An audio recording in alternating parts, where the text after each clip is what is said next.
Hi friends, എൻ്റെ പേര് Deepthi. Welcome to learn English with Deepthi. ഇന്നത്തെ വീഡിയോയിൽ നമ്മൾ COVID-19 സോഷ്യൽ ഇമ്പാക്റ്റിനെ പറ്റിയുള്ള ഒരു എസ്സേ എഴുതാൻ പോവുകയാണ്. ഇതെൻ്റെ COVID-19 ഇമ്പാക്ട്സിനെ പറ്റിയുള്ള എസ്സേ സീരീസിലെ മൂന്നാമത്തെ എസ്സേ ആണ്. എക്കണോമിക് ഇമ്പാക്റ്റിനെ പറ്റിയും എൻവയൺമെൻറ്റൽ ഇമ്പാക്റ്റിനെ പറ്റിയും ഞാൻ ഓൾറെഡി എസ്സേസ് ഉണ്ടാക്കിയിട്ടുണ്ട്. എഡ്യൂക്കേഷൻ ഇമ്പാക്റ്റിനെ പറ്റി, ഗ്ലോബൽ ഇമ്പാക്റ്റിനെ പറ്റിയൊക്കെ ഒന്ന് രണ്ട് എസ്സേകൾ കൂടി ചെയ്യാൻ ഞാൻ പ്ലാൻ ചെയ്യുന്നുണ്ട്. നിങ്ങൾക്ക് ഈ എസ്സേസിൽ താല്പര്യമുണ്ടെങ്കിൽ പ്ലീസ് നിങ്ങൾ എൻ്റെ ചാനൽ സബ്സ്ക്രൈബ് ചെയ്യുക, എൻ്റെ നോട്ടിഫിക്കേഷൻസ് എനേബിൾ ചെയ്യുക. അപ്പോൾ നിങ്ങൾക്ക് മനസ്സിലാവും ഞാൻ എപ്പോഴാണ് ഇത് അപ്ലോഡ് ചെയ്യുന്നതെന്ന്. അപ്പോൾ ഇന്ന് നമ്മൾ സോഷ്യൽ ഇമ്പാക്റ്റിനെ പറ്റിയാണ് നോക്കാൻ പോകുന്നത്. നമുക്ക് തുടങ്ങാം. Too much of anything can be bad, even time spent with those closest to you. That is what some families discovered during the COVID-19 lockdown. The pandemic forced governments around the world to close their borders, shut down schools and businesses, and restrict people from leaving their homes unless necessary. Being caged up like this can have serious negative effects on the emotional well-being of individuals and also of the society as a whole. അപ്പോൾ ഈ പാരഗ്രാഫിൽ നമ്മൾ പറയുന്നത് COVID-19 കാരണം എല്ലാം അടച്ചിട്ടു, schools ആയാലും businesses ആയാലും എല്ലാം അടച്ചിട്ടു, ആൾക്കാരെല്ലാം വീട്ടിൽ നിന്ന് വെളിയിൽ പോകരുത് എന്ന് ലോക്ക്ഡൗൺ നോട്ടീസസ് ഇറക്കി ഗവൺമെൻറ്റ്സ്. അപ്പോൾ ഇതെല്ലാം കാരണം ആൾക്കാരെല്ലാം ഒരു വീട്ടിനകത്ത് അവരുടെ ഫാമിലി മെമ്പേഴ്സിൻ്റെ കൂടെ തന്നെ സ്റ്റക്കാണ്. അപ്പോൾ നമുക്ക് നമ്മുടെ ഫാമിലി മെമ്പേഴ്സിനെയൊക്കെ സ്നേഹമൊക്കെ ആണെങ്കിലും ഒരുപാട് സമയം അവരുടെ കൂടെ സ്പെൻഡ് ചെയ്യുമ്പോഴത്തേക്കിനും നമ്മൾ സ്ട്രെസ്ഡ് ഔട്ട് ആവും. നമ്മൾ ഒരു കൂട്ടിലടച്ച ഒരു പക്ഷിയെ പോലെ നമുക്ക് ഫീൽ ചെയ്യും, ഒരു കേജ്ഡ് ഇൻ ഒരു ഫീലിംഗ് ഒക്കെ ഉണ്ടാവും ആൾക്കാർക്ക്. അപ്പോൾ അതൊക്കെ കാരണം ആൾക്കാർക്ക് സ്ട്രെസ്സും ആങ്സൈറ്റിയും ഒക്കെ കൂടി പല പ്രശ്നങ്ങളും ഉണ്ടാവും. മെൻ്റൽ പ്രോബ്ലംസ് ആൾക്കാർക്ക് ഈ സമയത്ത് കൂടുതലുണ്ടാവുന്നുണ്ട്. അതാണ് നമ്മൾ ഈ പാരഗ്രാഫിൽ പറയുന്നത്. During difficult times, people often turn to prayer. However, places of worship have been closed during the pandemic and religious services were cancelled. This has taken a toll on millions of people around the world to whom regular interaction with their religious communities is an integral part of life, particularly during stressful and anxious times. ഈ പാരഗ്രാഫിൽ നമ്മൾ religious places ഒക്കെ അടച്ചിട്ടതിൻ്റെ impacts എന്തൊക്കെയാണെന്ന് പറയുകയാണ്. കാരണം എല്ലാ പള്ളികളും അമ്പലങ്ങളും ഒക്കെ അടച്ചിട്ടേക്കുമല്ലായിരുന്നോ കോവിഡ് സമയത്ത്. അപ്പം എല്ലാ ആഴ്ചയും പള്ളിയിൽ മാസിനൊക്കെ പോകുന്ന ആൾക്കാർക്ക് ഇത് വലിയ ഒരു പ്രശ്നമാണ് അല്ലേ. പള്ളിയിൽ പോകാൻ പറ്റാത്തതും അല്ലെങ്കിൽ നമുക്ക് അമ്പലത്തിൽ ഒന്ന് പോയി പ്രാർത്ഥിക്കാൻ പറ്റാത്തതും ഒക്കെ പല ആൾക്കാർക്കും വളരെ ഒരു ബുദ്ധിമുട്ടുണ്ടാക്കുന്ന ഒരു കാര്യമാണ്. പെർട്ടിക്കുലർലി നമുക്കൊരു കഷ്ടപ്പാടോ ഒരു വിഷമോ ഒക്കെ വരുമ്പോഴത്തേക്കിനും ആൾക്കാർ നേരെ അമ്പലത്തിലോട്ടോ പള്ളിയിലോട്ടോ ഒക്കെ അല്ലേ പോകുന്നത്. അപ്പോൾ അങ്ങനെ പോകാൻ പറ്റാത്ത ഒരവസ്ഥയിൽ, ഇത്രയും വലിയ ഒരു പ്രശ്നം നടക്കുമ്പോൾ പോകാൻ പറ്റാത്ത അവസ്ഥയിൽ അവർക്കത് വളരെ പ്രശ്നങ്ങൾ ഉണ്ടാക്കി. അതാണ് നമ്മൾ പറയുന്നത് ഈ പാരഗ്രാഫിൽ. നമ്മൾ ഈ പാരഗ്രാഫിൽ പറയുന്നുണ്ട് this has taken a toll എന്ന്. ടേക്കൺ എ ടോൾ എന്ന് വെച്ചാൽ ഒരു ബിഗ് ഇഫക്റ്റ് ഉണ്ടാവുക എന്നാണ് പറയുന്നത്. Humans are social beings and having interactions with friends and family is important to our mental well-being. Social distancing guidelines and restrictions on even small gatherings of people have thrown many people into the throes of loneliness. Elderly people who live alone and are not technically savvy are particularly vulnerable. Feeling isolated and not having anyone to talk to can exacerbate mental conditions like anxiety and depression during the COVID-19 pandemic. Some people turn to using alcohol or drugs to keep them cope with the stress, which can in turn have a negative impact on the people who live with them. ഈ പാരഗ്രാഫിൽ നമ്മൾ social distancing കൊണ്ട് എന്തൊക്കെ പ്രശ്നങ്ങളാണ് ആൾക്കാർക്ക് ഉണ്ടാകുന്നതെന്നാണ് പറയുന്നത്. നമ്മൾ human beings എന്ന് പറഞ്ഞാൽ നമ്മൾ സോഷ്യൽ ബീയിങ്സ് ആണ്. എന്ന് വെച്ചാൽ നമ്മൾ ഒരു സൊസൈറ്റിയിൽ താമസിക്കുന്ന ആൾക്കാരാണ്. നമുക്ക് മറ്റാൾക്കാരുമായിട്ട് ഇൻറ്ററാക്ട് ചെയ്യാൻ നമുക്ക് ഇഷ്ടമാണ് അല്ലേ. നമ്മുടെ ഫ്രണ്ട്സിനെ കാണുമ്പോഴോ നമ്മൾ ഫാമിലിയുടെ കൂടെ ടൈം സ്പെൻഡ് ചെയ്യുമ്പോഴോ ഒക്കെ നമുക്ക് it makes S feel good അല്ലേ. അതുകൊണ്ടാണ് ഹ്യൂമൻസ് ആർ സോഷ്യൽ ബീയിങ്സ് എന്ന് പറയുന്നത്. അപ്പോൾ നമ്മളെ അങ്ങനെ ചെയ്യരുത്, ആരെയും കാണരുത്, ആരുടെ അടുത്ത് പോകരുത്, ദൂരെ മാറി നിൽക്കുക എന്നൊക്കെ നമ്മളോട് പറയുമ്പോഴത്തേക്കിനും അത് നമുക്ക് ബുദ്ധിമുട്ടാണ്. നമുക്ക് നമ്മുടെ ഫ്രണ്ട്സിനെ കാണണം, നമുക്ക് നമ്മുടെ ഫാമിലി മെമ്പേഴ്സിൻ്റെ അടുത്ത് പോകണം അല്ലേ. ഇതൊക്കെ നമുക്ക് സന്തോഷം തരുന്ന കാര്യങ്ങളാണ്. അപ്പം അങ്ങനെ ചെയ്യാൻ പറ്റാത്തപ്പോൾ നമ്മൾ ഐസൊലേറ്റഡ് ആയിട്ട് നമുക്ക് തോന്നും, നമ്മൾ ഒറ്റപ്പെട്ടതുപോലെ തോന്നും, നമ്മൾ ലോൺലി ആവുന്നത് പോലെ നമുക്ക് തോന്നും. ഇതൊക്കെ കൊണ്ട് ആൾക്കാർക്ക് ആങ്സൈറ്റിയും ഡിപ്രഷനും ഒക്കെ വരാം ഇങ്ങനെ ഒറ്റപ്പെടുന്നത് കൊണ്ട്. അപ്പോൾ ഇതൊക്കെ ആൾക്കാർക്ക് ബുദ്ധിമുട്ടുണ്ടാക്കുന്ന കാര്യങ്ങളാണ്. ചില ആൾക്കാർ ഇങ്ങനെ ഒറ്റപ്പെടുമ്പോൾ ആൽക്കഹോൾ അല്ലെങ്കിൽ ഡ്രഗ്സിൻ്റെ സഹായം തേടും അതിൻ്റെ സ്ട്രെസ്സുമായിട്ട് ഹെൽപ്പ് ചെയ്യാൻ വേണ്ടിയിട്ട്. പക്ഷെ അത് റിയലി അവരെ ഹെൽപ്പ് ചെയ്യുന്നില്ല, അത് ആരെയും ഹെൽപ്പ് ചെയ്യുന്നില്ല. അവർക്കും അത് പ്രശ്നങ്ങളെ ഉണ്ടാക്കത്തുള്ളൂ, അവരുടെ കൂടെ താമസിക്കുന്ന ആൾക്കാർക്കും ഇതുകൊണ്ട് പ്രശ്നങ്ങളെ ഉണ്ടാവത്തുള്ളൂ. ഇങ്ങനെയുള്ള പല കാര്യങ്ങൾ സോഷ്യൽ ഡിസ്റ്റൻസിങ് കൊണ്ട് ഉണ്ടാവുന്ന പ്രശ്നങ്ങൾ ആണ്. ഈ പാരഗ്രാഫിൽ നമ്മൾ പറയുന്നുണ്ട് thrown many people into the throes of loneliness എന്ന് വെച്ചാൽ സോഷ്യൽ ഡിസ്റ്റൻസിങ് റെസ്ട്രിക്ഷൻസ് കൊണ്ട് പല ആൾക്കാരും ലോൺലിനെസ് അനുഭവിക്കുന്ന ഒരു സിറ്റുവേഷനിലേക്ക് തള്ളി വിടപ്പെട്ടു എന്നാണ് നമ്മൾ പറയുന്നത്. Elderly people who are not technically savvy എന്ന് വെച്ചാൽ ടെക്നോളജി ഉപയോഗിക്കാൻ നല്ലോണം അറിഞ്ഞുകൂടാത്ത ആൾക്കാർ എന്നാണ് ഉദ്ദേശിക്കുന്നത്.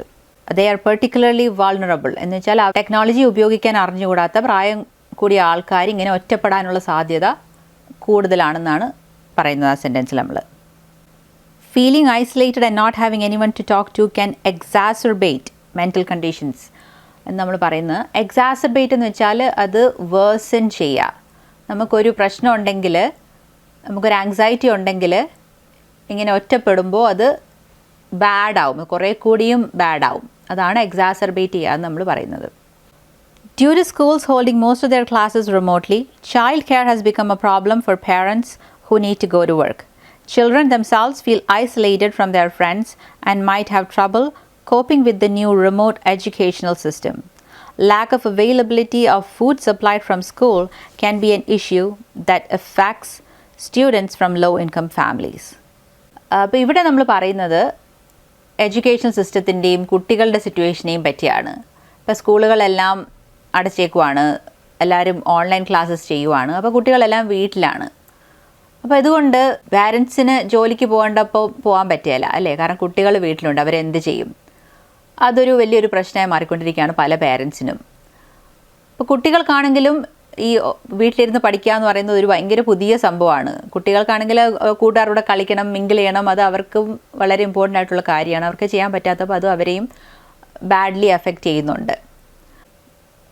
ലോ ഇൻകം ഫാമിലി എന്നുള്ള കുട്ടികൾക്ക് സ്കൂളിൽ നിന്ന് കിട്ടുന്ന ഫുഡ് ഒരു ഇമ്പോർട്ടൻറ്റ് മീലാണ്. അതിപ്പോൾ കിട്ടാത്ത കാരണം അത് അങ്ങനെയുള്ള കുട്ടികളെയും ഇത് ബാധിക്കുന്നുണ്ട്. Unemployment, the resulting financial insecurity, and stress of having to generate funds somehow to feed your family and keep a roof over your head can take an enormous toll on the mental state of any person. This anxiety and stress has been reported as the cause for the rise in domestic violence during the lockdown. Victims have little to no power to get away from their abusers since availability of travel and financial means has been limited. Domestic violence COVID-19 lockdown സമയത്ത് ഒരുപാട് കൂടിയെന്ന് മീഡിയയിലൊക്കെ ഒരുപാട് റിപ്പോർട്ട്സൊക്കെ വന്നിട്ടുണ്ടായിരുന്നു. അതാണ് നമ്മളിവിടെ പറയുന്നത്. അതിൻ്റെ കാരണം നമ്മൾ ഈ എസ്സേയുടെ തുടക്കത്തിൽ നമ്മൾ പറഞ്ഞില്ലായിരുന്നു, എല്ലാവരും ഒരുമിച്ച് സ്റ്റക്കാണ്. ഒരു ഫാമിലി മെമ്പേഴ്സ് ആണെങ്കിൽ തന്നെ ഒരുമിച്ച് ഒരു കേജ്ഡ് ഇൻ പോലെ വീട്ടിനകത്ത് അടച്ചു പൂട്ടി എല്ലാവരും ഇരിക്കുമ്പോൾ അത് സ്ട്രെസ്ഫുള്ളാണ്. അപ്പം അത് തമ്മിൽ കുടുംബകലഹങ്ങൾ കൂടുതലുണ്ടാവാനുള്ള കാരണം ആവാറുണ്ട്. അത് പോരാത്തതിന് ഒരുപാട് ആൾക്കാർക്കെല്ലാം ജോലി പോയി, അൺഎംപ്ലോയിഡ് ആയി. അപ്പം ഫൈനാൻഷ്യൽ സ്ട്രെസ്സ് വരും ആൾക്കാർക്ക് അല്ലേ. എങ്ങനെയാണ് അടുത്ത മാസം വാടക എങ്ങനെ കൊടുക്കും, വീട്ടിലെങ്ങനെ ഫുഡ് വാങ്ങിക്കും, ഇതൊക്കെ വളരെ സ്ട്രെസ്ഫുള്ളാണ് ആൾക്കാർക്ക്. അപ്പം കൂടെയുള്ള ആൾക്കാരുമായിട്ടുള്ള വഴക്ക് ഉള്ള കാരണങ്ങളുണ്ടാവാം. അപ്പോൾ ഇങ്ങനെയുള്ള ഒരു സിറ്റുവേഷൻ വരുമ്പോഴത്തേക്കിനും COVID-19 ലോക്ക്ഡൗൺ ഒക്കെ അല്ലാത്തപ്പോഴാണെങ്കിൽ ബാക്കിയുള്ളവർക്ക് എങ്ങോട്ടെങ്കിലുമൊക്കെ മാറി നിൽക്കാം. പക്ഷേ ഇത് ലോക്ക്ഡൗൺ സമയമൊക്കെ ആകുമ്പോഴത്തേക്കിനും ആൾക്കാർക്ക് അങ്ങോട്ടും ഇങ്ങോട്ടും മാറാനും ഒക്കെ ബുദ്ധിമുട്ടാണ്. കാരണം എല്ലാം ട്രാവലൊക്കെ പല സ്ഥലത്തും നിർത്തിയേക്കുമല്ലേ. അപ്പോൾ അങ്ങോട്ടും ഇങ്ങോട്ടും ട്രാവൽ ചെയ്ത് പോകാനുള്ളതൊക്കെ വളരെ ബുദ്ധിമുട്ടാണ്, ആൾക്കാരെല്ലാം തമ്മിൽ സ്റ്റക്കാണ്. ഇതാണ് നമ്മൾ ഈ പാരഗ്രാഫിൽ പറയുന്നത്. ഇവിടെ നമ്മൾ പറയുന്നുണ്ട് ഫിനാൻഷ്യൽ ഇൻസെക്യൂരിറ്റി എന്ന് വെച്ചാൽ കാശ് ഇല്ലാത്തൊരു സിറ്റുവേഷനെയാണ് നമ്മൾ ഫിനാൻഷ്യലി ഇൻസെക്യൂർ ആവുക എന്ന് പറയുന്നത്. ഹാവിങ് ടു ജനറേറ്റ് ഫണ്ട്സ് എന്ന് വെച്ചാൽ കാശ് ഉണ്ടാക്കുക, എങ്ങനെയെങ്കിലും ജോലി പോയി പക്ഷേ എങ്ങനെയെങ്കിലും കാശ് ഉണ്ടാക്കണം എന്നാണ് പറയുന്നത്. Take an enormous toll on the mental state of a person എന്ന് പറഞ്ഞാൽ ഒരാളുടെ മാനസിക അവസ്ഥയെ ഭയങ്കരമായി ബാധിക്കും എന്നാണ് പറയുന്നതുകൊണ്ട്. Thanks to technology we now have many ways to have social contact without being physically close to others. Video calls, emails, and text messages can be great ways to stay in touch with your friends and family during the pandemic. Though virtual communication is not the same as physical interaction, it can still make us feel like we are not alone or isolated. ഇന്നത്തെ കാലത്ത് നമുക്ക് തമ്മിൽ interact ചെയ്യാൻ വേണ്ടിയിട്ട് physically അടുത്ത് വരണമെന്ന് ഇല്ല അല്ലേ? നമുക്ക് ഒരു അന്യരാജ്യത്തിരിക്കുന്ന ഒരാളോട് നമുക്ക് കണ്ടുകൊണ്ട് സംസാരിക്കാൻ പറ്റും. നമുക്ക് വാട്സാപ്പിൽ വീഡിയോ കോൾ ചെയ്യാൻ പറ്റും, അല്ലെങ്കിൽ നമുക്ക് ഫേസ് ടൈം ചെയ്യാൻ പറ്റും. ഇങ്ങനെ പല രീതിയിൽ നമുക്ക് ആൾക്കാരോട് ഇൻറ്ററാക്ട് ചെയ്യാൻ പറ്റും, ആൾക്കാരുടെ അടുത്ത് പോകാതെ തന്നെ. അതാണ് നമ്മളിവിടെ പറയുന്നത്. ഇമെയിൽ ചെയ്യുക, അല്ലെങ്കിൽ ടെക്സ്റ്റ് മെസ്സേജ് ചെയ്യുക, അല്ലെങ്കിൽ ചാറ്റ് ചെയ്യുക, അല്ലെങ്കിൽ വീഡിയോ കോൾ ചെയ്യുക. അങ്ങനെയൊക്കെ ചെയ്ത ആൾക്കാരുമായിട്ട് സ്റ്റേ ഇൻ ടച്ച് ചെയ്താൽ അത് നമുക്ക് കുറച്ചൊക്കെ നമ്മുടെ ലോൺലിനെസ്സിന് ഒരു പരിഹാരമാവും. അങ്ങനെ ചെയ്താൽ സോഷ്യൽ ഡിസ്റ്റൻസിങ് കാരണം അടുത്ത് പോകാൻ പറ്റിയില്ലെങ്കിലും ഇങ്ങനെയൊക്കെ നമ്മൾ കീപ്പ് ഇൻ ടച്ച് ചെയ്യുക, അതാണ് പറയുന്നത്. The COVID-19 lockdown has given us an opportunity to come together as a society and let our compassion and kindness shine through. Even small things like checking up on our elderly neighbors or family members and offering to pick up groceries or medication for them if needed can be an invaluable service. We can also contribute to society and help each other by donating our time and money to provide for those less fortunate than us. ഈ conclusion പാരഗ്രാഫിൽ നമ്മൾ പറയുന്നത് ഇങ്ങനെ COVID-19 സമയത്ത് ഒരുപാട് രീതിയിൽ socially bad കാര്യങ്ങൾ സംഭവിച്ചിട്ടുണ്ട്. പക്ഷേ നമുക്ക് ഇതൊരു നല്ല രീതിയിൽ എടുക്കാൻ പറ്റും. നമ്മളെക്കൊണ്ട് ചെയ്യാൻ പറ്റുന്ന സഹായങ്ങൾ നമ്മൾ മറ്റുള്ളവർക്ക് ചെയ്യുക അല്ലേ? നമ്മുടെ കമ്പാഷനും നമ്മുടെ കൈൻഡ്നെസ്സും ഒക്കെ പുറത്ത് വരാൻ പറ്റിയൊരു സമയമാകട്ടെ ഇത്. നമുക്ക് മറ്റുള്ളവരെ കഴിയുന്നിടത്തോളം സഹായിക്കുക. അപ്പോൾ നമ്മുടെ അയൽപക്കത്ത് താമസിക്കുന്ന പ്രായമുള്ള ആൾക്കാർക്കോ അല്ലെങ്കിൽ നമ്മുടെ ഫാമിലി മെമ്പേഴ്സിനോ നമ്മൾ പുറത്ത് പോകുമ്പോഴത്തേക്കും നിങ്ങൾക്ക് എന്തെങ്കിലും സാധനം വേണോ എന്ന് ചോദിക്കുക, അല്ലെങ്കിൽ നിങ്ങൾക്ക് എന്ത് മരുന്ന് വല്ലതും പിക്കപ്പ് ചെയ്യണോ, ഞാൻ പിക്കപ്പ് ചെയ്തുകൊണ്ട് തരാം. നമ്മൾ പുറത്ത് പോകുമ്പോഴത്തേക്കിനും ഇവർക്ക് വേണ്ടിയുള്ള സാധനങ്ങളോടൊക്കെ കൊണ്ടുവരിക, അല്ലെങ്കിൽ നമ്മളെ കൊണ്ട് ചെയ്യാൻ പറ്റുന്ന രീതിയിൽ ഇവർക്കൊക്കെ ഹെൽപ്പ് ചെയ്യുക. നമുക്ക് കാശുണ്ടെങ്കിൽ പിന്നെ പാവപ്പെട്ടവർക്ക് ഫുഡ് വാങ്ങിക്കാനുള്ള കാശ് വല്ലതും കൊടുക്കുക. അങ്ങനെ എന്താണെന്ന് വെച്ചാൽ നമുക്ക് ചെയ്യാൻ പറ്റുന്ന കാര്യങ്ങൾ ചെയ്ത് മറ്റുള്ളവരെ സഹായിക്കാൻ പറ്റുന്ന ഒരു സമയമാണിത്. നമ്മുടെ എല്ലാവരുടെയും നമ്മളെ ഒരുമിച്ച് ഈ സൊസൈറ്റിയിൽ ഈ COVID-19 നമ്മളെല്ലാവരും അനുഭവിക്കുന്നതാണ്. നമ്മൾ അങ്ങോട്ടും ഇങ്ങോട്ടും സഹായിച്ചാൽ ഇതിൻ്റെ സോഷ്യൽ ഇമ്പാക്റ്റ് കുറച്ചൊക്കെ ആ ഒരു ബേർഡൻ നമുക്ക് ഷെയർ ചെയ്യാൻ പറ്റും അല്ലേ? അതൊരു നല്ല കാര്യമാണ്. നമ്മൾ ഒരു ബാഡ് സിറ്റുവേഷനിൽ നമ്മളൊരു നല്ല ഒരു ലെസൺ നമ്മൾ കണ്ടുപിടിക്കുകയാണ് ഇതിൽ നിന്ന്. ഈ വീഡിയോ കൊണ്ട് നിങ്ങൾക്ക് COVID-19 സോഷ്യൽ ഇമ്പാക്ട്സിനെ പറ്റി കുറേയൊക്കെ മനസ്സിലായി കാണുമെന്ന് പ്രതീക്ഷിക്കുന്നു. ഇതൊരു എക്സാമ്പിളായിട്ട് നിങ്ങൾ കൺസിഡർ ചെയ്യുക. ഈ എസ്സേ നിങ്ങൾ ഇതിൽ നിന്ന് ഐഡിയാസൊക്കെ എടുത്തിട്ട് നിങ്ങൾ സ്വന്തം വാക്കുകളിൽ എഴുതാൻ ശ്രമിക്കുക. വീഡിയോ പ്ലീസ് ലൈക്കും ഷെയറും ചെയ്യുക. എൻ്റെ ചാനൽ സബ്സ്ക്രൈബ് ചെയ്യുക. Thank you for watching.